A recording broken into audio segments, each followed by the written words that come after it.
আজকে বানাচ্ছি আলু বেগুন দিয়ে ট্যাংরা মাছের ঝোল। সোমবারে দিয়ে দিলাম কালো জিরা। সোমবারটা আমার হয়ে গেছে। এখন দিয়ে দিলাম আলু, কেটে ধুয়ে রাখা আলুগুলো এখন আমি ভাজা করে নেব। দিয়ে দিলাম হলুদ আর দেব লবণ। আর ভাজার জন্য দিলাম অল্প লবণ, অল্প দিলাম।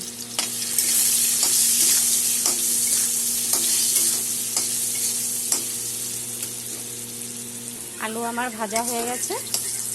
এখন এখানে কুচি করে রাখা একটা বড় সাইজের টমেটো দিয়ে দিলাম।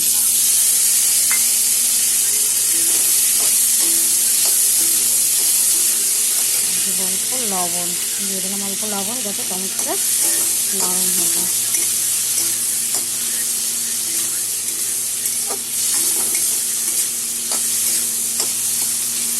এখন দিয়ে দেবো, এখানে আছে 8-10টা কাঁচা লঙ্কা আর একটা মিডিয়াম সাইজের পেঁয়াজ পেস্ট করে নিচ্ছি।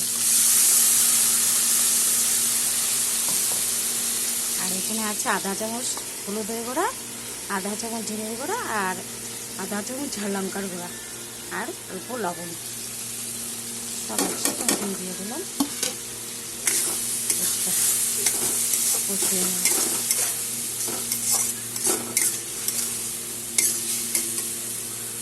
মশলা আমার কষানো হয়ে গেছে,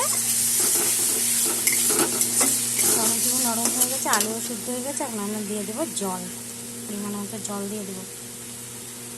দিয়ে দিলাম জল।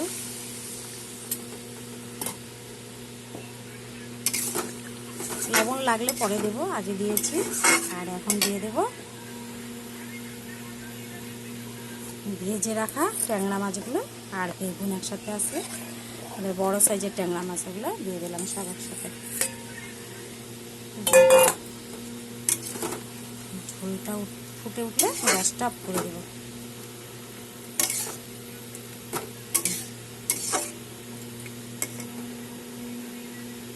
ট্যাংরা মাছের ঝোল আমার রেডি হয়ে গেছে। তোমরা এরকম করে বানিয়ে খেয়ে বলবে কেমন হয়েছে। লাইক করবে, কমেন্ট করবে, শেয়ার করবে, সাবস্ক্রাইব করে পাশে থাকবে। খেতে খুব ভালো হয়, অসাধারণ হয়। একটা যদি ভাতের সাথে খুব ভালো লাগে, তোমরা এরকম করে বানাবে। Thank you.